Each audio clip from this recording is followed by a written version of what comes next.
Tarun Dogra, Lethbridge, Canada से लिखते हैं, this is first time I have done mantra anushthan. It has been a week. I felt I am just reciting the mantra with no feeling just to finish the count of mala. It doesn't feel right. Please guide. You chose a Brahaspati's mantra. It seems that you are very much in contact with some astrologer, or somebody must have suggested to you to do the Brahaspati mantra. But I think so, when my suggestion is that when I talk about doing a mantra anushthan, then I'm not talking about doing some Navagraha mantra, mane Som, Buddha, Mangal, Shukra, Shani, or Surya mantra. I am not talking about the Navagraha mantras to be done. The mantra anushthan should be always done for whatever your Isht chosen deity is.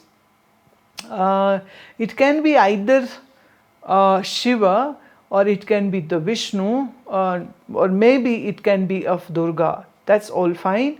Or you can choose the Gayatri, or you can choose just your Guru mantra, whatever. So, but idea is not to take a Navagraha mantra, but to choose an exact correct mantra. Now, if you have a Ishta, if you have a chosen deity, obviously then you will have some bhava for that deity. Or if you do the Guru mantra, then your love and devotion for the Guru is there. So every time you do the mantra, the Guru's face beaming is there, Guru's grace is there, Guru's blessings are there. And with all these emotions, when you do the mantra, then it won't be just a wagging of the tongue or the recitation being done verbally, but it will be a much more deeper and a better experience can be had. I would suggest that please change your mantra.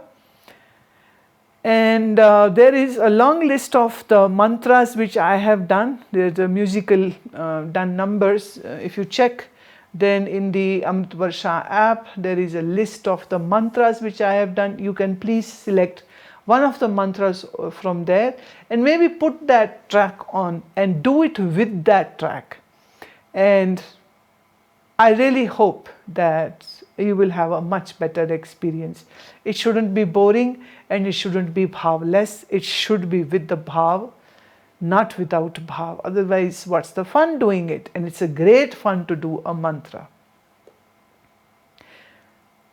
There is this question coming from Mandeep Parmar. It's about one of the verse from Sri Guru Granth Sahib, page 152. सहजे आवे सहजे जाए, मनते उपजे मन माहे समाए, गुरुमुख मुक्तो बंध न पाए. Question is that, can you please give more details on how we originate from mind? Number one, in one unit or a single unit, it is the mind. But this in its macro format is called the Maya.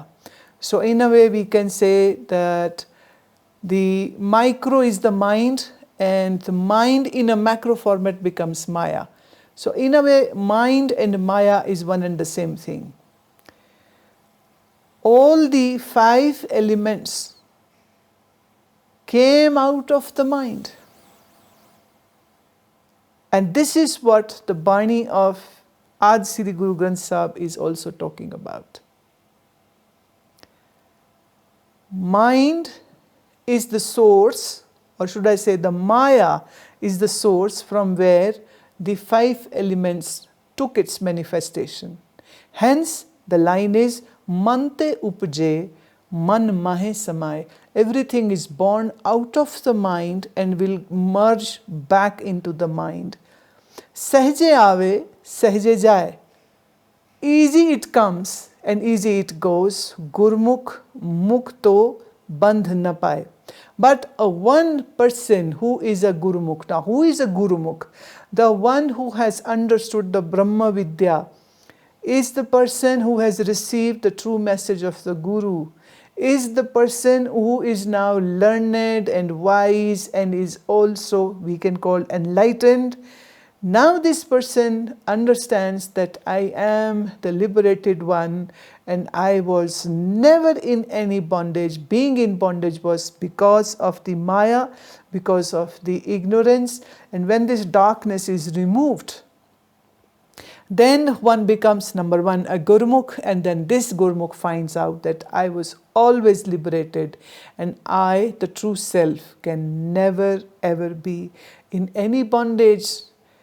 Hence, this is the meaning of this beautiful verse, and it is a very nice example of how the Vedanta philosophy is interspersed in Adi Sri Guru Granth Sahib. But if in the lack of education, people don't understand these lines, they might just read it and forget it. But actually, it is the most poetic and the most beautiful expression of Vedanta. And we'll go ahead. There's another line.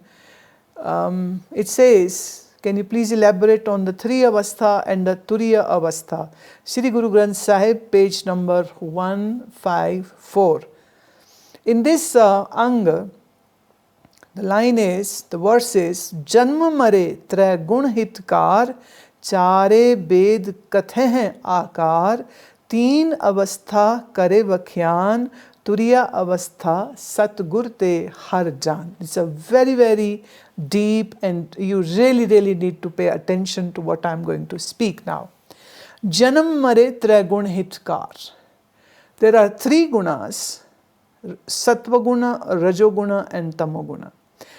And this is now the further, I would say, explanation of what Maya is. Now, the Maya is in which these three, the trio gunas are functioning.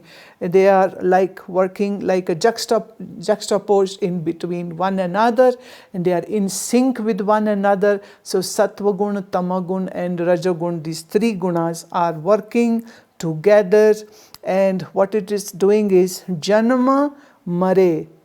The birth is happening in Triguna, the death is happening in Triguna, and this birth and deaths are happening because of the functioning of this Traita Guna or the Maya. Chare Ved Kathe hain Akar. All the four Vedas are talking about this fundamental principle of Maya, and that how this Maya has created, or should I say, because of the Maya, these three gunas have manifested, and because of these three gunas, the name form world has come into the existence, the Nama and the Rupa. Nama is the name, Rupa is the form. Nothing in this world is without a form, and every form has a name. And this name form has been made by the three gunas, and these three gunas are Maya, and this is the fact. Guru Sahib is saying, this is the fact which is stated by the four Vedas. Now, what does Ved word mean? Ved comes from the Sanskrit word, root word is Vid. Vid means to know. Now, if you wish to know, then Vedas are giving us the answer. So what is Ved? Ved is the ocean of knowledge. And since time immemorial, this Vedic knowledge has been decimated by various rishis, various sages, various mahatmas, various gurus from time to time. You know, we have this great line of we have the 10 gurus in the Sikh religion, and we have so many Sant Mahatma, the 16 bhaktas who are mentioned in Adi Sri Guru Granth Sahib. There are 16 bhaktas, and these great bhaktas or the great devoutes are from Sant Kabir Sahib to Sant Hridaya Sahib to Jaidev, Sant Trilochan, Bhagat Dhanna ji, Bhagat Namdev ji, Baba Sheikh Farid, the list goes on and on. So altogether 16 bhaktas are there, 6 Gurus verses, 6 Gurus Bani is there in Aaj Sri Guru Granth Sahib, and this is what I always applaud, and that this one great scripture is a perfect example that the truths can have so many expressions. Namdev ji is from Maharashtra, Dhanna Bhagat from Rajasthan, Jaydev ji from Bengal, Sant Kabir Sahib, Raidas and Swami Ramanand is from Uttar Pradesh, Baba Sheikh Farid from this United Punjab. The 6 Gurus were, except the 10th Guru was born in Patna Sahib, rest most of the Gurus were born in Punjab itself. So all the Gurus, all the devout, all the saints, they have been talking about this one principle. What is that principle?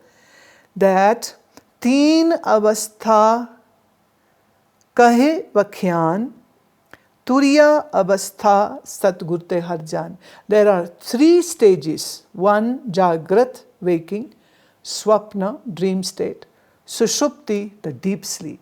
So the 3 states are explained in the Vedas or any knowledge which is being given by any enlightened one. So this knowledge is coming to us, which is explaining what the Traita Guna, Maya is, what Rajotamo Satogun is, what waking state, dream state and the deep sleep state, Jagrat, Swapna, Sushupti is, and then what is the 4th state which is called Turiya Avastha.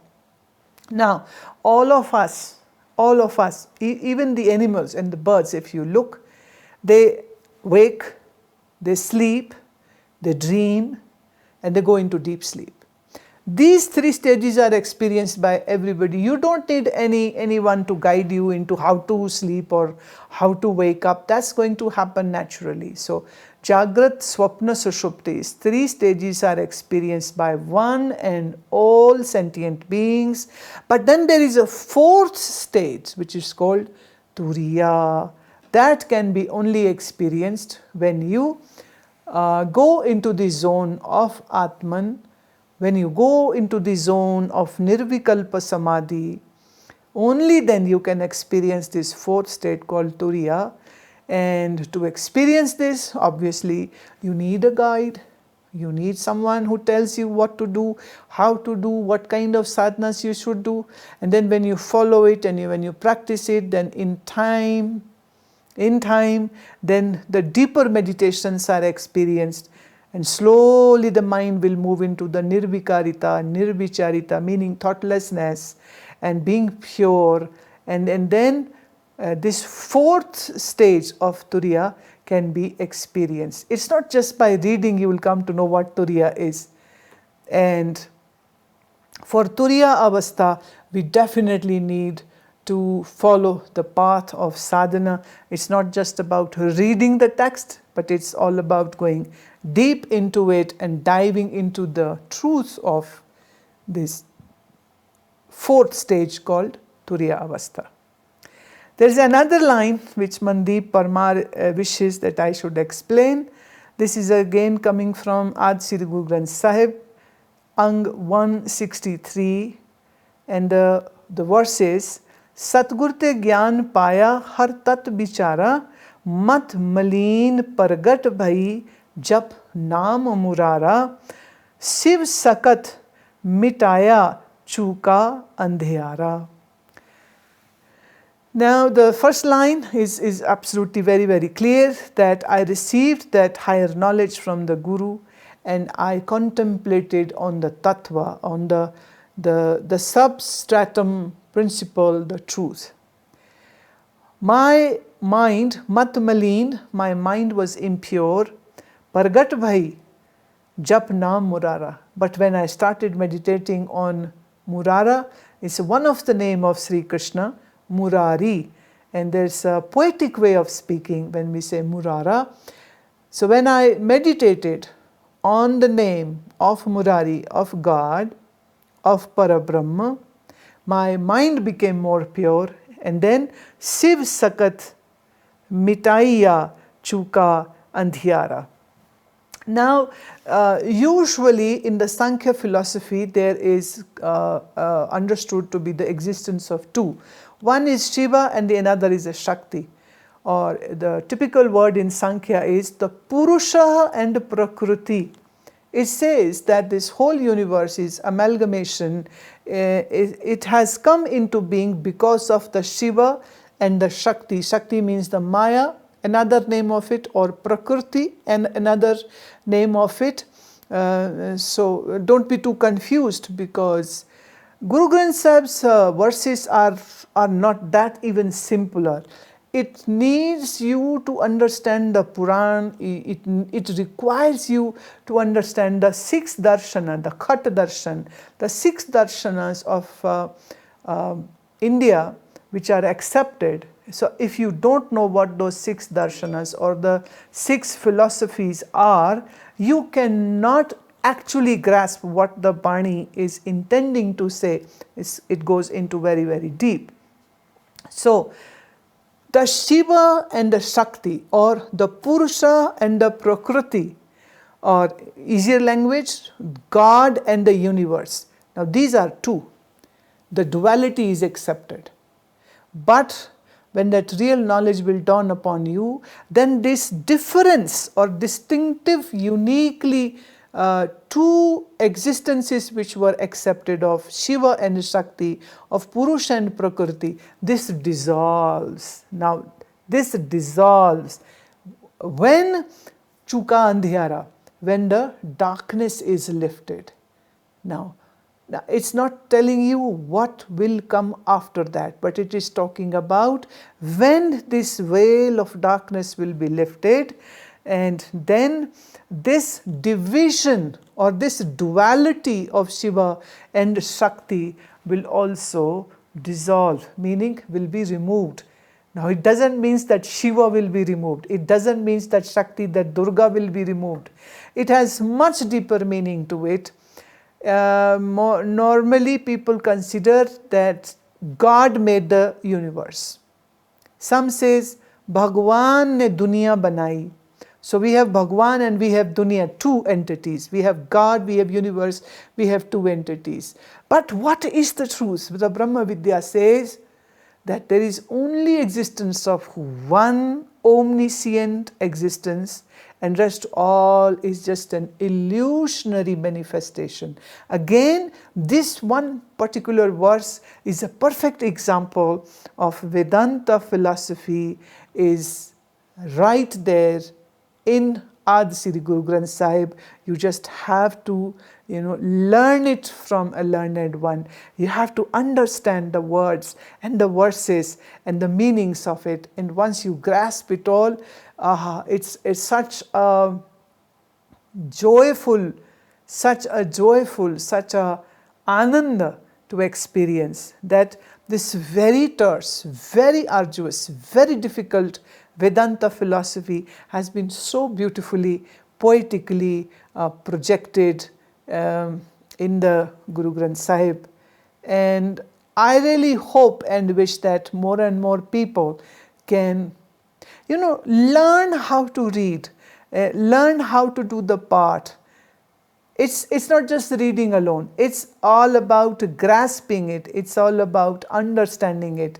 And it's all about knowing it, what it actually means. And the beauty of Adi Guru Granth Sahib can be, multifold greater for us only if we can understand these deeper verses, which usually people find it really, really difficult. So coming back to your verse which you have said, actually when I read this, Satgur te gyan paya hartat bichara, I really wish to go more deeper into it and take the more, but as what I can see is this shabd is a very long one, and it will take quite a time actually to understand what it actually means. So we'll just limit ourselves to what the question was.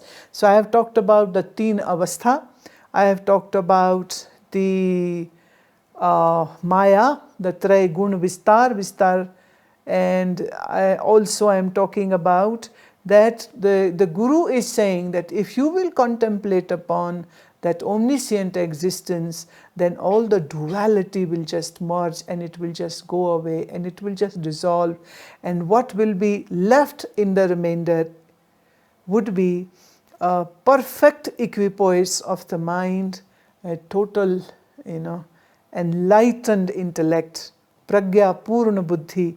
And I believe that's what the goal of the human life is, to experience this greatness which is right there within us, and we don't remain just a humble body, bag of this flesh and bones, and not go deeper into it, what is there beneath this body layer, mind layer, intellect layer, ego layer.